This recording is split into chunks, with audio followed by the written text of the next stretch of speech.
Hello student, so welcome back in new video of physics.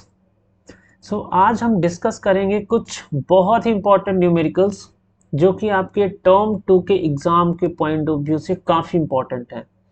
और जैसा कि आपको मालूम है कि आपके टर्म 2 के एग्ज़ाम चल रहे हैं और 2 दिन बाद आपका साइंस का पेपर होने वाला है। तो साइंस में जो फिजिक्स का पोर्शन है उसमें इलेक्ट्रिसिटी और मैग्नेटिज्म दो टॉपिक आपके आने वाले हैं। तो इलेक्ट्रिसिटी के कुछ इंपॉर्टेंट क्वेश्चन करेंगे जिनकी कि एग्ज़ाम में आने की पॉसिबिलिटीज़ बहुत ज़्यादा है। तो चलिए स्टार्ट करते हैं और आपको बताते हैं कि कौन कौन से ऐसे टॉपिक हैं जहां से न्यूमेरिकल्स आ सकते हैं। तो पहला हमारा टॉपिक है जहां से न्यूमेरिकल आने की श्योर पॉसिबिलिटी मतलब पॉसिबिलिटी 99% है, वो है combination of resistance. So combination of resistance से एक न्यूमेरिकल तो आने ही वाला है और दूसरा जो हमारा टॉपिक है वो है हीट एंड पावर। सो इन दोनों टॉपिक से न्यूमेरिकल आने की बहुत पॉसिबिलिटी है। तो इसके बहुत इंपॉर्टेंट क्वेश्चन आज करेंगे और आप हर एक क्वेश्चन को बहुत अच्छे से समझिए और उससे रिलेटेड बहुत सारे क्वेश्चन को आपको ट्राई भी करना है। तो चलिए आज के सेशन को स्टार्ट करते हैं और देखते हैं कि हमारा पहला क्वेश्चन कौन सा है। तो यहाँ पे एक इलेक्ट्रिक लैंप है जिसका रेजिस्टेंस है 20 ओम। तो आपको एक इलेक्ट्रिक लैंप दिख रहा है, इसका रेजिस्टेंस कितना है 20 ओम। और एक कंडक्टर है जिसका रेजिस्टेंस है 4 ओम। तो ये दूसरा कंडक्टर है जिसका रेजिस्टेंस है 4 ओम। ये दोनों कनेक्टेड हैं 6 वोल्ट की बैटरी के साथ। तो आप देख सकते हैं कि जो कनेक्शन है वो आपका सीरीज कनेक्शन है। तो पहला तो आपसे पूछा है कि टोटल रेजिस्टेंस बताना है, फिर टोटल करंट बताना है और फिर बताना है आपको potential difference across the electric lamp and conductor. Okay, so let's consider कि जो हमारा लैंप है उसका जो रेजिस्टेंस है उसको हम R1 कंसीडर करते हैं और ये है हमारा 20 ओम। जो हमारा लैंप है उसका रेजिस्टेंस हमने R1 कंसीडर किया है और जो है 20 ओम। और दूसरा जो कंडक्टर है उसको हमने R2 कंसीडर किया है और इसका रेजिस्टेंस है 4 ओम। ओके, तो हमें टोटल रेजिस्टेंस बताना है और आप सभी को मालूम है कि यहाँ पे ये दोनों सीरीज में कनेक्टेड हैं। तो सीरीज का formula R net is equal to आपको मालूम है कि सम ऑफ ऑल रेजिस्टेंस, तो R1 प्लस R2। अब R1 की वैल्यू आपकी 20 है तो 20 और R2 की वैल्यू 4 है तो 4। तो यहाँ से जो नेट रेजिस्टेंस आया वो आपका आ गया 24 ओम। ये आपका नेट रेजिस्टेंस हो गया। सो पहला क्वेश्चन आपका सॉल्व हो गया, नेट रेजिस्टेंस इज 24 ओम। अब आपको फाइंड आउट करना है करंट थ्रू द सर्किट। अब सर्किट का जो करंट है उसके लिए आपको ओम्स लॉ अप्लाई करना है। तो ओम्स लॉ के through V is equal to RI। तो यहाँ से आपका जो V है वो 6 है। सो 6 इज इक्वल टू 24 इंटू आई, क्योंकि रेजिस्टेंस हमने R नेट क्या निकाला है 24। तो यहाँ से जो आपका I निकल के आता है वो आता है 6/24, यानी कि 6 4 जा 24। तो यहाँ से जो I निकल के आपका आया वो आया 1/4 एम्पियर, या इसको आप लिख सकते हैं 0.25 एम्पियर। एम्पियर ऐसा unit of current. So total current in circuit कितना आ गया 0.25 एम्पियर। तो इसको एक बॉक्स में रख लेते हैं, I is equal to 0.25 ampere. Okay, अब मुझे क्या है कि इलेक्ट्रिक लैंप और कंडक्टर के अक्रॉस क्या निकालना है, पोटेंशियल डिफरेंस। तो अगेन ओम्स लॉ लगाएं। तो V अक्रॉस हम किसके अक्रॉस निकाल रहे हैं, पोटेंशियल डिफरेंस अक्रॉस लैंप। अगर लैंप के अक्रॉस निकालेंगे तो V is equal to RI। तो आपको V फाइंड आउट करना है। तो V is equal to R कितना है, जो हमारा लैंप है उसका रेजिस्टेंस है 20, तो 20 रख दीजिए, इंटू I कितना आया है 0.25, इसका मतलब कि 1/4। तो यहाँ से आपने इसको कैंसिल आउट किया तो कितना आ गया 5। सो 5 वोल्ट जो हमारा पोटेंशियल डिफरेंस है वो है लैंप के अक्रॉस, यानी जो बल्ब है इसके अक्रॉस जो हमारा पोटेंशियल डिफरेंस आया है वो कितना है 5 वोल्ट। अगर हम कंडक्टर के अक्रॉस निकालें तो again V is equal to IR। Okay, so V is equal to I हमारा 1/4 इंटू 4, क्योंकि रेजिस्टेंस ऑफ कंडक्टर कितना है 4, तो ये 4 से 4 कैंसिल आउट हो गया, तो V अक्रॉस कंडक्टर आ गया आपका 1 वोल्ट। सो आपका जो फर्स्ट आंसर है वो है टोटल रेजिस्टेंस कितना 24 ओम, टोटल करंट कितनी 0.25 एम्पियर, और जो हमारा पोटेंशियल डिफरेंस अक्रॉस जो लैंप है वो है हमारा 5 वोल्ट, और पोटेंशियल डिफरेंस अक्रॉस कंडक्टर है वो हमारा है 1 वोल्ट। और कैसे इस क्वेश्चन को सॉल्व करना है मैंने step by step complete solution इसका डिस्कस किया है। तो चलिए नेक्स्ट क्वेश्चन को ट्राई करते हैं। तो यहाँ पे आप देख सकते हैं आंसर्स भी हमारे सामने है। Okay, now the next question, अगला क्वेश्चन है। अब इसमें देखिए R1, R2 और R3 तीन रेजिस्टेंस है। तो R1 हमारा कितना है लिख लीजिए यहाँ पे 5 ओम, R2 कितना है वो है हमारा 10 ओम, और R3 कितना है वो हमारा है 30 ओम। तो ये सारे हमारे क्या हैं रेजिस्टेंस हैं, और ये सारे रेजिस्टेंस आप देख सकते हैं कैसे कनेक्टेड हैं, पैरेलल कनेक्टेड हैं। और जो हमारी बैटरी है उसका पोटेंशियल डिफरेंस है कितना 12 वोल्ट। ठीक है, तो आपको करंट निकालना है ईच रेजिस्टर्स के अक्रॉस, एंड टोटल करंट निकालना है और टोटल रेजिस्टेंस निकालना है। तो करंट फाइंड आउट करते हैं।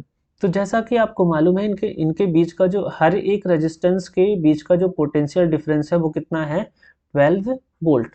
तो यहाँ से अगर करंट फाइंड आउट करें तो हमारा क्या आ जाएगा, V is equal to I1 R1, यानी R1 जो रेजिस्टेंस है उसके क्रॉस हम करंट फाइंड आउट करें तो वो कितना हो जाएगा V/R1 is equal to I1। तो यहाँ पे हमें I1 जो मिलेगा वो कितना हो जाएगा, V हमारा है कितना 12 वोल्ट डिवाइड बाई हमारा जो R1 है वो है कितना 5। तो इसको डिवाइड आप करोगे तो 2.4 एम्पियर, यहाँ से हमारा I1 आ गया। सेम प्रोसेस अगर आप I2 के लिए अप्लाई करोगे तो I2 हो जाएगा आपका V/R2 और 12 डिवाइड बाई 10, तो ये आपका आ गया 1.2 एम्पियर। ओके, और अगर I3 आप निकालोगे तो ये हो जाएगा आपका 12 डिवाइड बाई 30।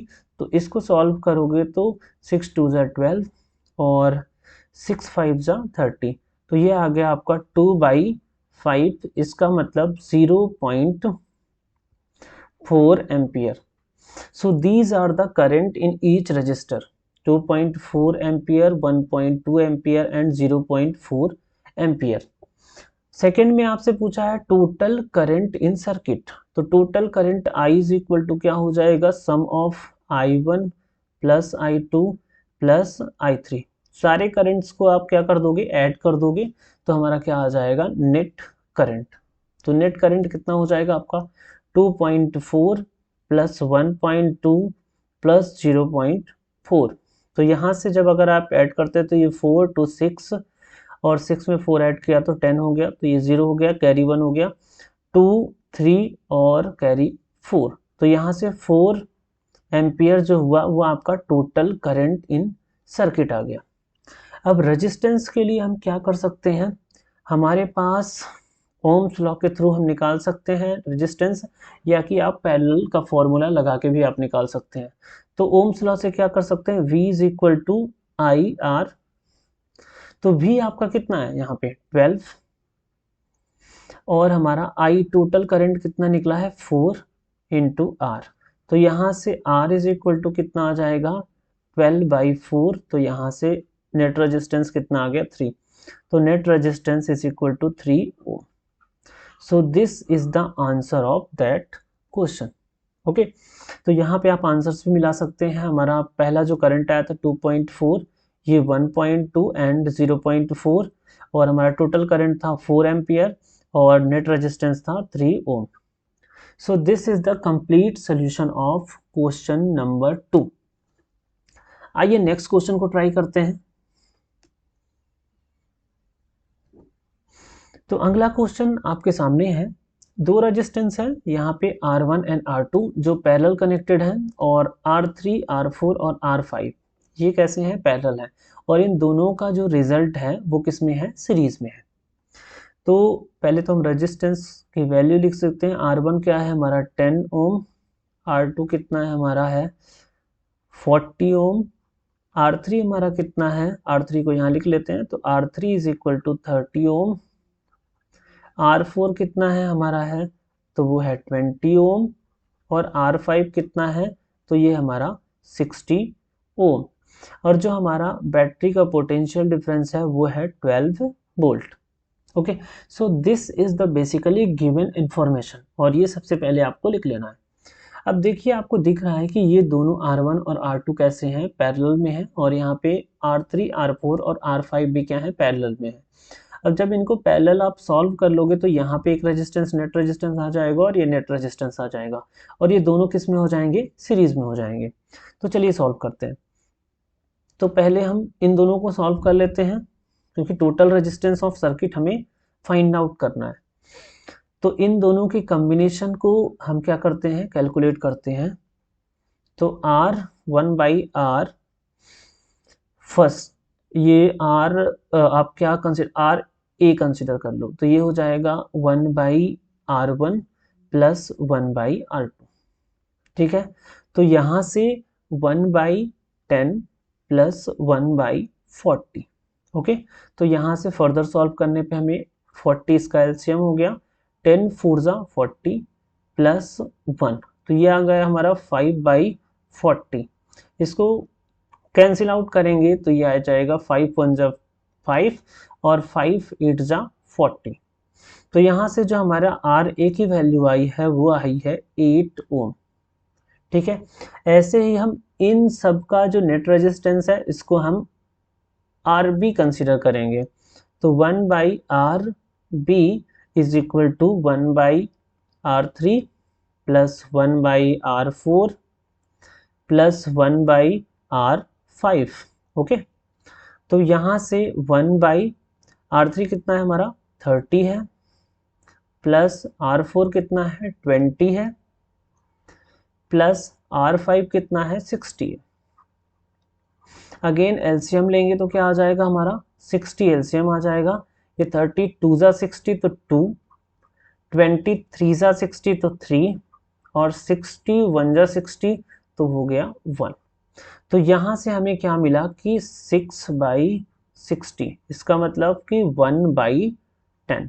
तो यहाँ से अगर हम RB फाइंड आउट करें तो RB हमारा कितना हो जाता है यहाँ से 10 ओम। तो ये जो हमारा दो रेजिस्टेंस ऊपर थे उनका जो नेट रेजिस्टेंस है वो 8 है, और नीचे 3 रेजिस्टेंस है उनका नेट रेजिस्टेंस हमारा 10 ओम, और इन दोनों को ऐड करना है, क्योंकि अब इसका और इसका रिजल्ट दोनों किस में होंगे, सीरीज में होंगे।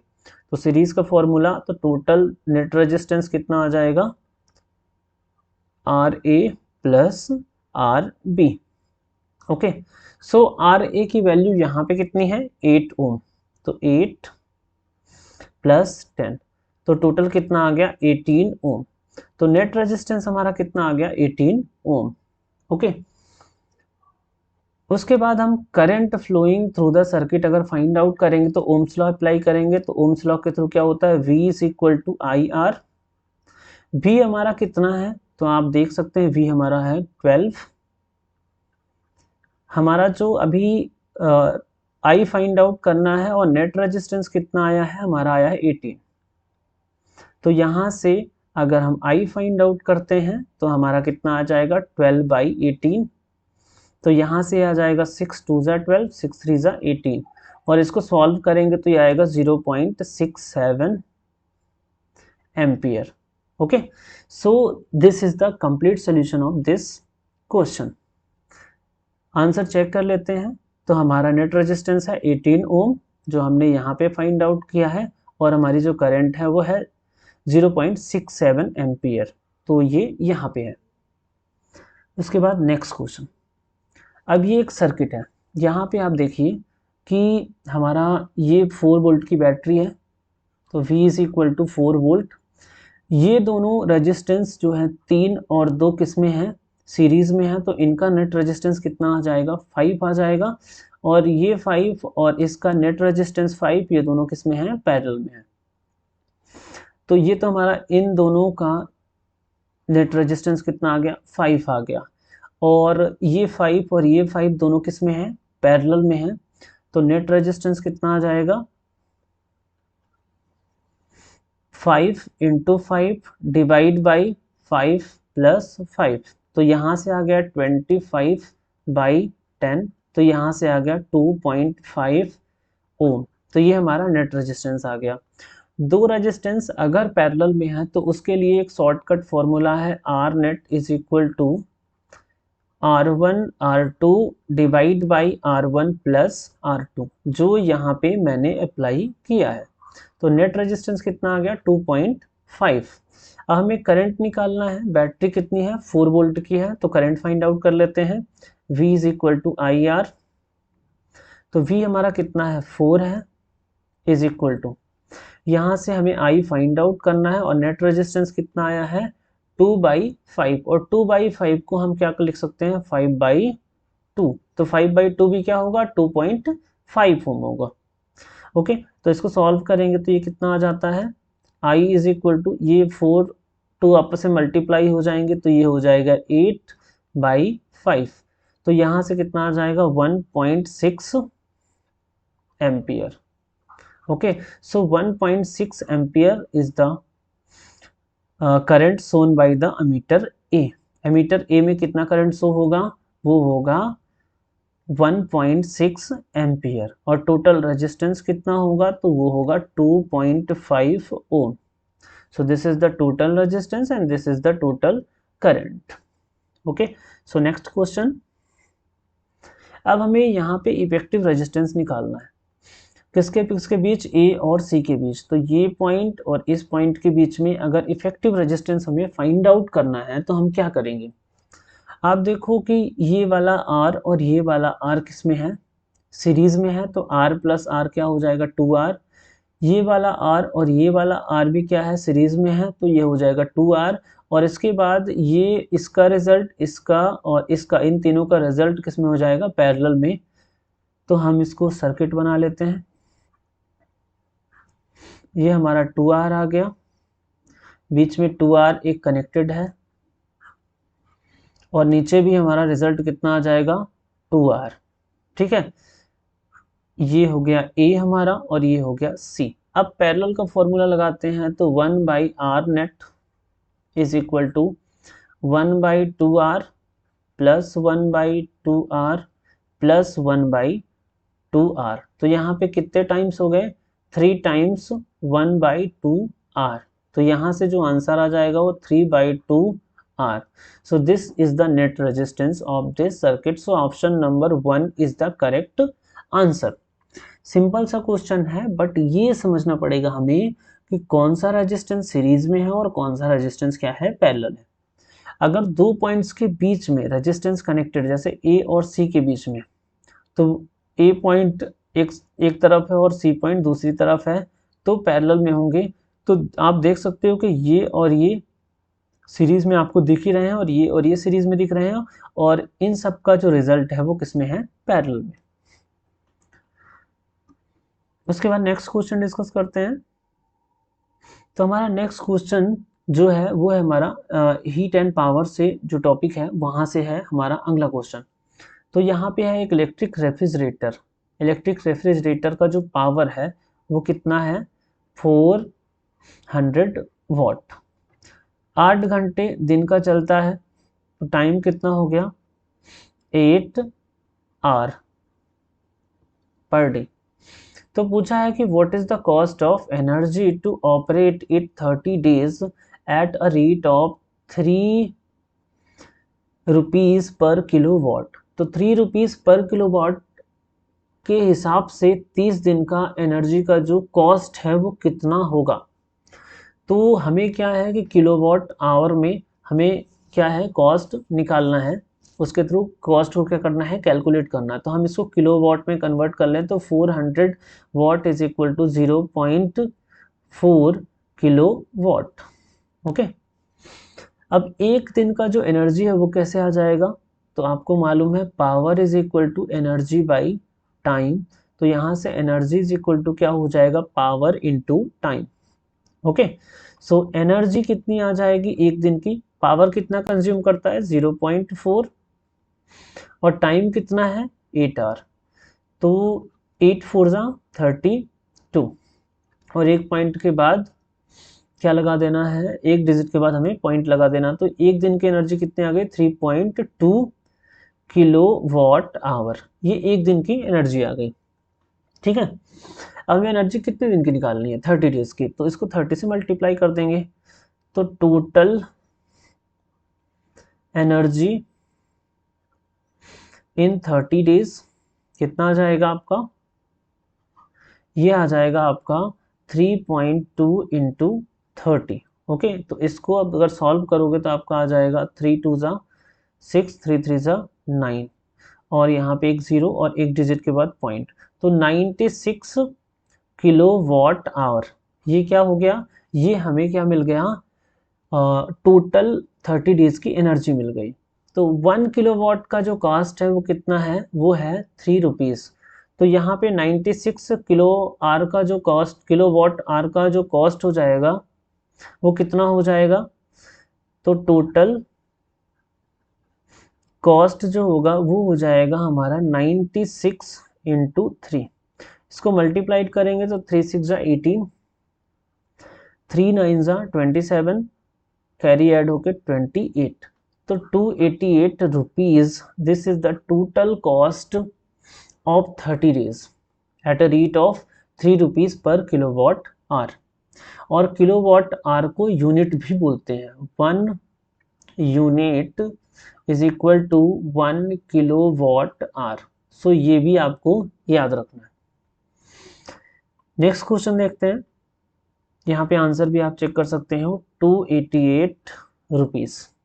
ओके, सो नेक्स्ट क्वेश्चन बहुत अच्छा क्वेश्चन है, इसको ट्राई कीजिए। तो एक आध दो क्वेश्चन तो आप खुद से भी ट्राई कर सकते हैं, तो ये क्वेश्चन आपके लिए 30 सेकंड है, ट्राई कीजिए और उसके बाद मैं आपको सॉल्व करवाऊंगा। तो वीडियो को पॉज कीजिए और क्वेश्चन को सॉल्व कीजिए। ठीक है, तो चलिए इसको हम देखते हैं कैसे सॉल्व करना है। तो electric bulb is connected to a 220 volt generator. So यहाँ पे एक जनरेटर है, वो कितना है 220 वोल्ट का। तो V कितना आ गया 220 volt. The current is 0.50 ampere. I कितना है हमारा 0.50 एम्पियर। तो यहाँ से वो पूछा है कि पावर कितना होगा, what is the power of bulb. So power is equal to होता है V इंटू आई, सिंपल सा फॉर्मूला है। ठीक है, V कितना है हमारा 220 और I कितना है 0.50 और 0.50 मतलब हाफ। तो ये हो गया, इससे कैंसिल आउट, तो 110। सो 110 what is the power of bulb. So this is the answer of this question. ये क्वेश्चन तो 30 सेकंड का भी नहीं है, डायरेक्ट मल्टीप्लाई करना है अगर आपको फॉर्मूला मालूम है। पावर के बहुत सारे फॉर्मूले हैं, वो आपको याद रखना है। पावर का एक सिंपल सा फॉर्मूला होता है एनर्जी बाई टाइम, ये सिंपल फॉर्मूला है। उसके बाद पावर का फॉर्मूला होता है V और I, V इंटू आई, जो हम इस क्वेश्चन में यूज़ किए हैं। दूसरा पावर का फॉर्मूला होता है I स्क्वायर R। ये फॉर्मूला कैसे आया, V को हमने IR लिखा तो I स्क्वायर R हो गया। पावर का अगला फॉर्मूला होता है V स्क्वायर बाई R। तो ये सारे फॉर्मूले जो होते हैं वो पावर में यूज़ किए जाते हैं, तो ये फॉर्मूले भी आपको याद रखने हैं।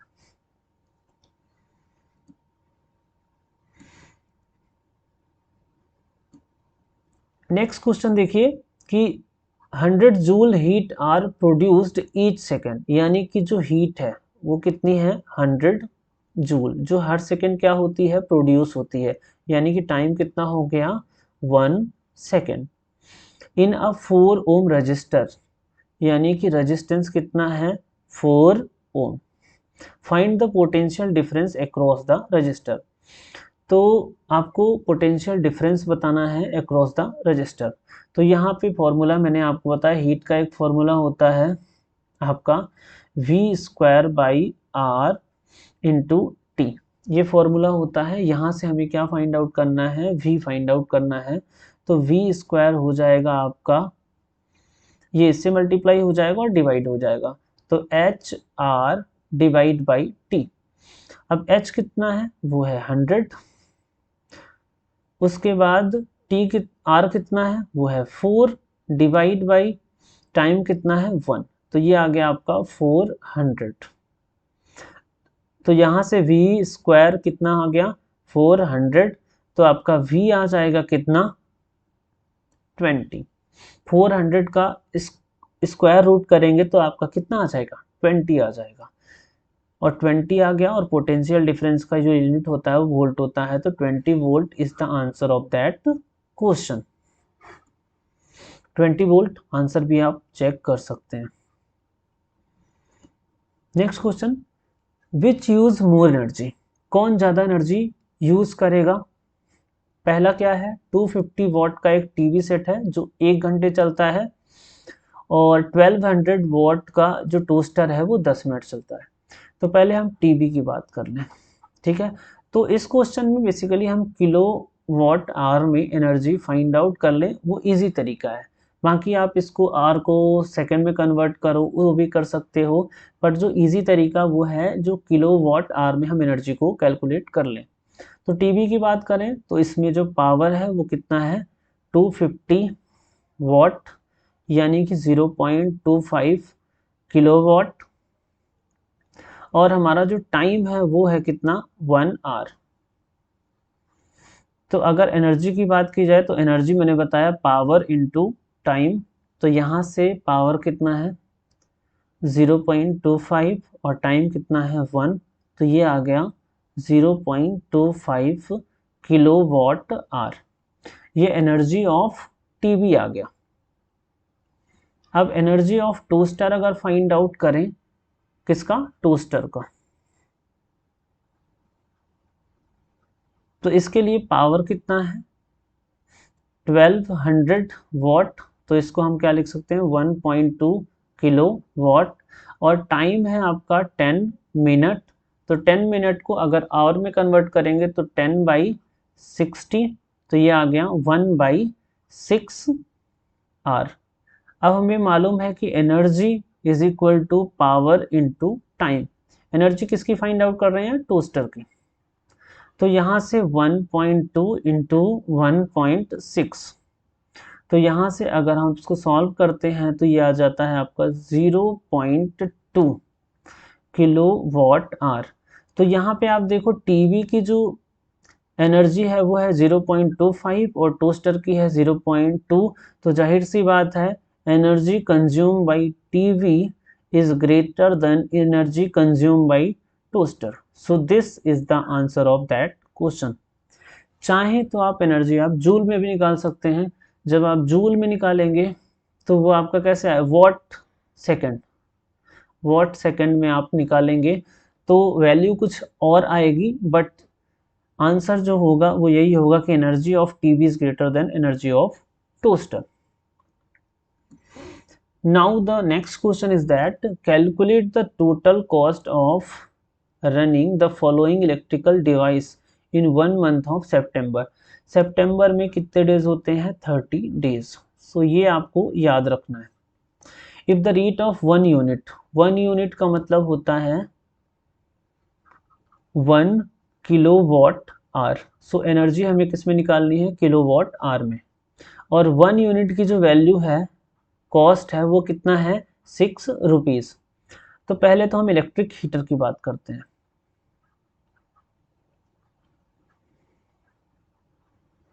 तो इलेक्ट्रिक हीटर का जो पावर का कंजप्शन है, पावर किस रेट से चलता है, तो ये है 1000 वॉट। तो 1000 वॉट मतलब 1 किलो वॉट। टाइम कितना है, वो है हमारा 5 आवर, 5 आवर्स है। तो यहाँ से एनर्जी वही पावर इनटू टाइम, तो 1 इंटू 5। ओके, तो एक दिन की एनर्जी कितनी आ गई, तो 5 किलो वॉट आवर आ गई। अब सितंबर में 30 डेज होते हैं, तो टोटल एनर्जी कितना आ जाएगा, टोटल एनर्जी वो कितनी हो जाएगी, तो total energy will be 5 into 30, सो कितना आ गया 150 किलो वॉट आर। और 1 किलो वॉट आर की जो कॉस्ट है वो कितनी है, 6 रुपीज़। टोटल कॉस्ट कितना आ जाएगा,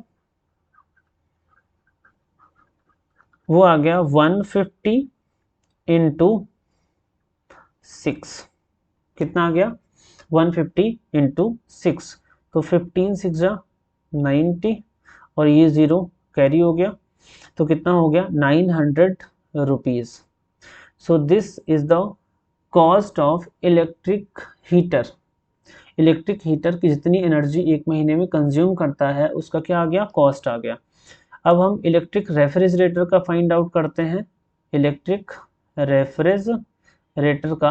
तो इलेक्ट्रिक रेफ्रिजरेटर के इसमें पावर कितना है, तो पावर है 400 वॉट यानी कि 0.4 किलोवाट। टाइम कितना है, वो है 10 घंटा यानी कि 10 आवर्स। तो एनर्जी कितनी आ जाएगी एक दिन की, 0.4 इंटू 10, तो यहाँ से कितना आ गया यहाँ पे से 4 किलोवाट आवर। तो 30 डेज की एनर्जी कितनी आ जाएगी, टोटल एनर्जी कितनी आ जाएगी, तो टोटल एनर्जी आपकी आ जाएगी 4 इंटू 30। 1 मंथ की एनर्जी कितना आ गई, 4 इंटू 30, एक दिन की एनर्जी और टोटल नंबर ऑफ डेज, तो यहाँ से कितना आ गया 120 किलो वॉट आवर। अब टोटल कॉस्ट की बात की जाए तो 1 किलो वॉट आवर का जो कॉस्ट है वो कितना है 6 रुपीज़, तो 120 का कितना हो जाएगा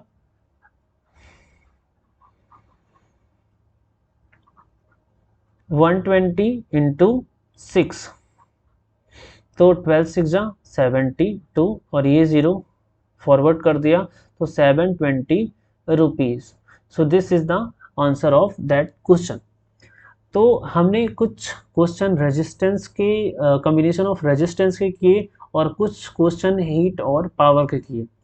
तो ऐसे ही क्वेश्चन आने की आपके एग्ज़ाम में 100% नहीं 99% पॉसिबिलिटी है। 100% कर दूंगा तब तो श्योरिटी हो जाएगी, यानी कि 99% पॉसिबिलिटी है। तो मैं आशा करता हूँ कि ये सारे क्वेश्चन आपको समझ में आएंगे और ऐसे क्वेश्चन जो आपके टेक्स्ट बुक में है, एनसीईआरटी टेक्स्ट बुक में है, उनको सॉल्व कीजिए। अगर आपको कुछ भी डाउट लगे तो प्लीज़ टेक्स्ट मी।